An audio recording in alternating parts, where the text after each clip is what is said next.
Now, moving forward into the observation process, I do want to let you know that when I come in to observe, I'm going to be recording your lesson, and this recording will serve as a purpose for us to reflect more and be able to identify the area of strengths and also the area of needs and relate it back to the CSTP that you chose. Let me briefly review the CSTP that you chose. Okay. You chose, based on the checklist that you had, your self assessment, that you're going to be using the CSTP 1.4, which is using a variety of instructional strategies, resources, and technologies to meet the students' diverse learning needs. So when I go in there tomorrow, I will be observing you and using the checklist to see if you are using a variety of instructional strategies, what are the resources that you're using, and most importantly, how are you incorporating technology for the students? So, student technology, but also your technology in the classroom. Okay, perfect. Thank Okay. you. But I do have some questions for you. I know that this is the end of the year already, so the students already have a good understanding of the routines that you have established in your classroom. Is that correct? Yes, that's correct. Wonderful. And this lesson will be running for 30 minutes, correct? Yes. Okay, and then I do have a question. What time of the day will you be implementing this lesson? So this lesson will take place after the second lunch, which is at 1 o'clock, and it'll be with my group of students. They're all second graders. So it'll be at 1 o'clock. 1 o'clock, okay. And do you have any support staff during the lesson or in your classroom?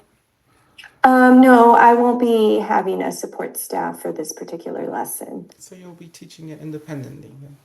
Yes. Okay. And what are some of the materials that will be used in your lesson? So for this component of the lesson, I use a word work mat where students are manipulating some of the letters. I use LCD boards when we're working with irregular words. Um, and then I'm using the smart board, and the smart board serves as visuals for the EL students. And then basically it'll just be paper and pencil for when students are writing their sentences. Okay, wonderful. And I do notice that you're going to be using the board, right? The LCD board. So that's going to help to, especially for your English learners, to get that visual representation. So you're already using some of the technology in there. Okay. Yeah, so the LCD boards will be for the students' irregular words, and then the smart board. I'm sorry, the smart board is going to be for the visual representations. Oh, okay. Thank you very much for clarifying. And also, are there any safety issues or bell schedule events that I need to be aware of? No, I don't anticipate any interruptions. Okay, thank you. And last but not least, do you have any parent support? Or what are some of the parent supports that you offer? So the parents' support that I bring in is basically at the beginning of the week, I will message parents via Class Dojo, and I let the parents know what lesson their child is going to be working on. And then parents have resources that have been uploaded on there where they can access the decodables for the students so that they can work on fluency with students at home. So they have access to the UFly toolbox and the online resources that come along with that. Wonderful. And that parent component is very important, right? To be able to engage our parents with the student learning. And I noticed that you're already using the online. So, see, I can already tell that you're adapting the technology in that sense. So, thank you so much for using that and involving our parents with this learning experience. Thank you. I look forward to meeting you tomorrow, Miss M, and looking forward to also seeing your students and how they persevere through your lesson.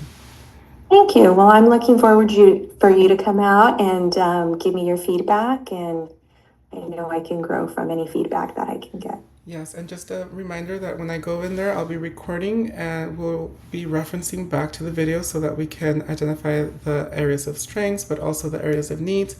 I'll be using a checklist and I will definitely be annotating anything that I notice, anything that the students are saying, what are you saying, and how it relates to the CSTP 1.4 that you chose. Okay, thank you. Wonderful. Thank you very much. Thank you.